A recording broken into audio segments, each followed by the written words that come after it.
Assalamu alaikum dear students and viewers. How are you? Fine, feeling well? उम्मीद करता हूँ आप लोग खैर खैरत से होंगे, ठीक ठाक होंगे। स्टूडेंट, जैसे कि आप लोगों को पता है, हम लोगों ने स्टार्ट किया है सेकेंड ईयर इनऑर्गेनिक केमिस्ट्री का chapter number 1 S and P block elements. Student, जिसका जनरल इंट्रोडक्शन हम लोग पढ़ चुके हैं, तो आज हम इसकी जो फिज़िकल और एटॉमिक प्रॉपर्टीज़ है पीरियड थर्ड एलिमेंट्स के, इसको हम पढ़ने जा रहे हैं। स्टूडेंट, तो सबसे पहले हमारे पास फिज़िकल और एटॉमिक प्रॉपर्टीज़ या atomic properties period third element के क्या क्या होते हैं। तो सबसे पहले हम पीरियड थर्ड एलिमेंट्स के जो एलिमेंट्स होते हैं इसको देखते हैं कि कौन कौन से एलिमेंट्स हैं हमारे पास पीरियड थर्ड पीरियड में। तो नंबर 1 पर सोडियम है, मैग्नीशियम है, एल्यूमिनियम है, सिलिकॉन है, फास्फोरस है, सल्फर है, क्लोरीन है, आर्गन है। ये हमारे पास वो एलिमेंट्स है जो पीरियड थर्ड से बिलोंग करते हैं। स्टूडेंट, ये दरअसल रो की सूरत में लिखा जाता है, लेकिन मैंने इसको एक वर्टिकल कॉलम की सूरत में इस वजह से लिखा है ताकि इसका अंडरस्टैंडिंग अच्छी से अच्छी तरह हो सके। तो स्टूडेंट, पहला एलिमेंट है सोडियम, फिर magnesium, aluminium, silicon, phosphorus, sulphur, chlorine, argon. ये वो एलिमेंट्स है जो कि थर्ड पीरियड से ताल्लुक़ रखते हैं। स्टूडेंट, तो इसकी जो फिज़िकल प्रॉपर्टीज़ है उनमें से पहला प्रॉपर्टी हमारे पास इलेक्ट्रॉनिक स्ट्रक्चर है। इलेक्ट्रॉनिक स्ट्रक्चर से मुराद कि इसकी इलेक्ट्रॉनिक कॉन्फ़िगरेशन किस तरह है। सही है। तो स्टूडेंट, हमारे पास नंबर 1 पर है सोडियम, जिसका एटॉमिक नंबर क्या है? 11। सोडियम का एटॉमिक नंबर 11 है। इसके सोडियम के near noble gas electronic configuration किसकी है? नियॉन की है। तो नियॉन का एटॉमिक 10 है। तो और ये आपके पास क्या है? 3s1। इसका मतलब ये है कि आपके पास यानी 1s2, 2s2, 2p6, 3s1, यानी नियॉन का एटॉमिक नंबर 10 है। तो 2 और 2 6, ये हो गए 10। यहाँ तक नियॉन की है, यहाँ तक किसकी? नियॉन की है 3s1। ये किसका है? ये सोडियम का है। तो दूसरा हमारे पास है neon 3s2। Atomic number magnesium का क्या? 12 है। तो 1s2, 2s2, 2p6, 3s2। सही है।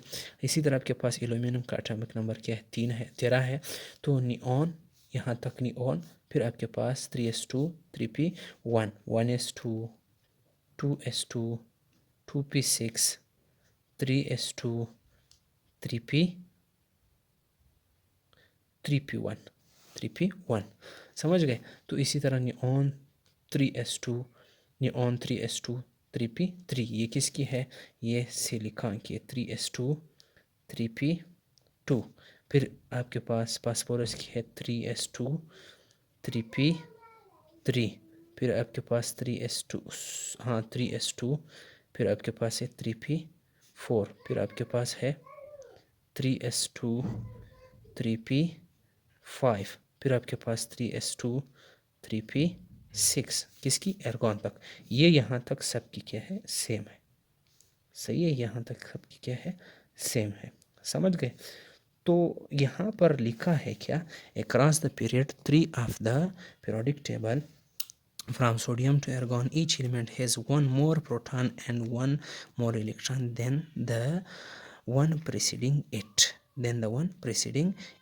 कहने का मतलब ये है कि जो अगला एलिमेंट है, यानी क्या मतलब? सोडियम से अगला कौन है? मैग्नीशियम। इसमें जो इलेक्ट्रॉन और प्रोटॉन की तादाद है, किसका? मैग्नीशियम में इलेक्ट्रॉन और प्रोटॉन की तादाद एक ज़्यादा है, किससे? सोडियम से। एल्यूमिनियम में प्रोटॉन और इलेक्ट्रॉन एक ज़्यादा है, किससे? मैग्नीशियम से। समझ गए? तो दूसरी प्रॉपर्टी हमारे पास क्या है? दूसरी प्रॉपर्टी है ट्रेंड्स इन एटॉमिक रेडियाई।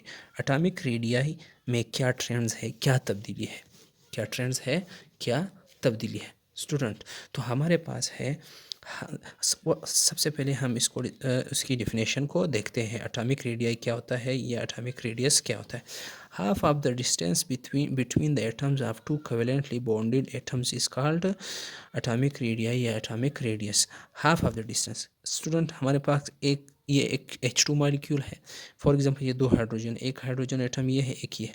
एक एक हाइड्रोजन का न्यूक्लियस है या दूसरा हाइड्रोजन का न्यूक्लियस, इस हाइड्रोजनों के न्यूक्लियस के माबैन का जो डिस्टेंस है इसका हाफ क्या कहलाता है? एटॉमिक रेडियाई कहलाता है या एटॉमिक रेडियस कहलाता है। सही है।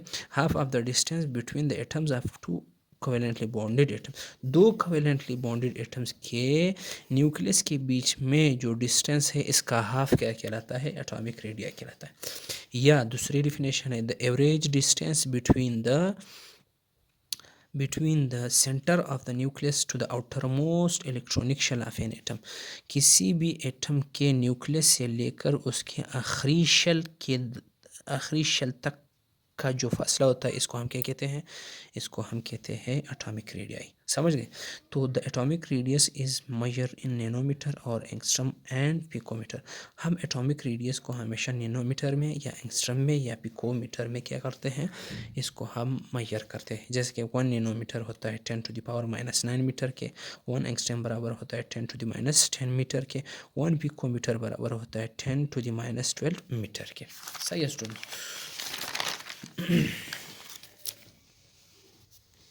तो दूसरी जो प्रॉपर्टी है वो हमारे पास है, दूसरी प्रॉपर्टी वो हमारे पास है क्या? सॉरी, वही पहली दूसरी प्रॉपर्टी चल रही। कोवेलेंट रेडियाई क्या होता है? सही है, वो तो एटॉमिक रेडियाई है। कोवेलेंट रेडियाई हमारे पास क्या है?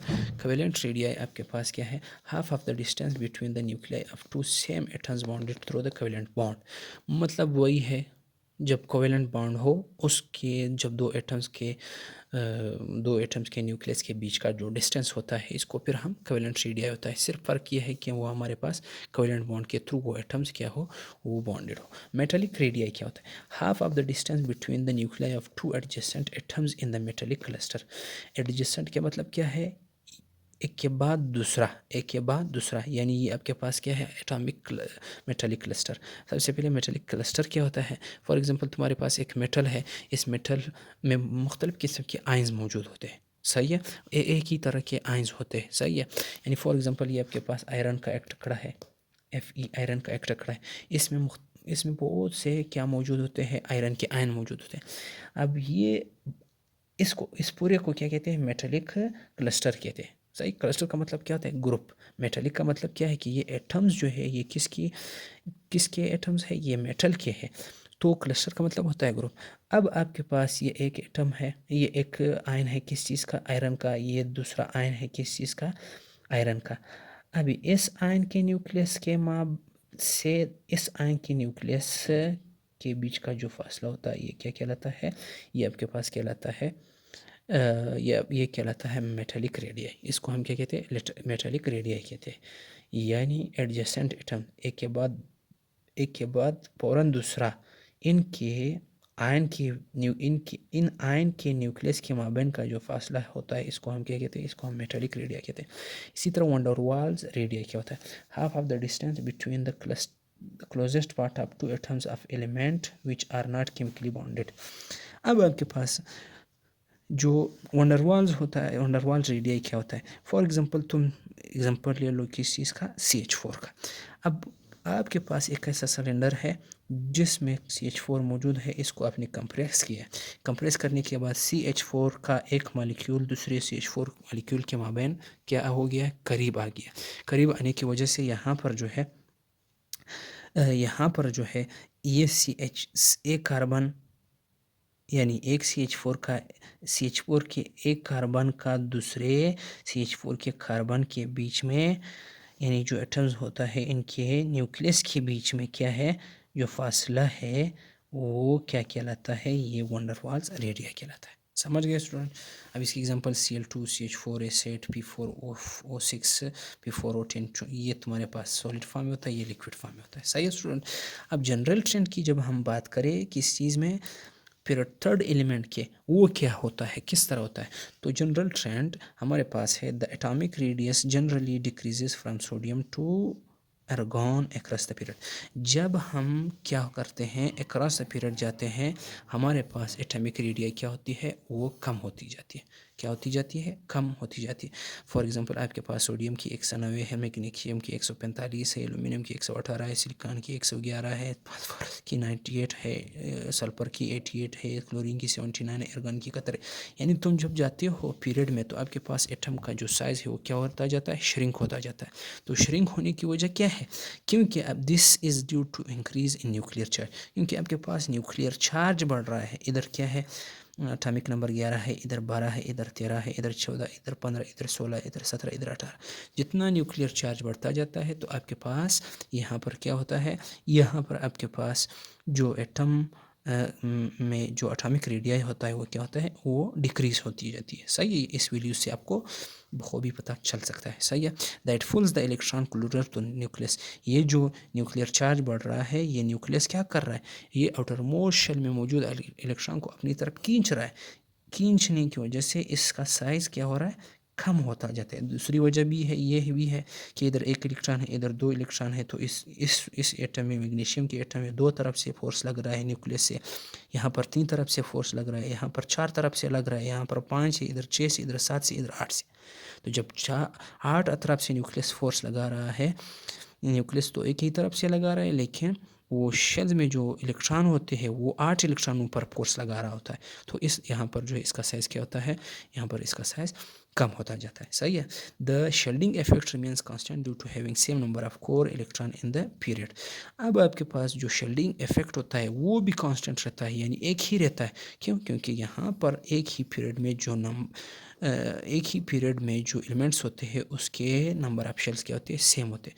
सेम होने की वजह से इसकी जो शेल्डिंग इफेक्ट है वो भी क्या होता है, वो सेम रहता है। सही है, और कोर इलेक्ट्रॉन जो है वो भी क्या होते हैं, सेम होते हैं। सही है, कोर का मतलब क्या है, इनर शेल इलेक्ट्रॉन्स को हम क्या कहते हैं, कोर इलेक्ट्रॉन्स कहते हैं।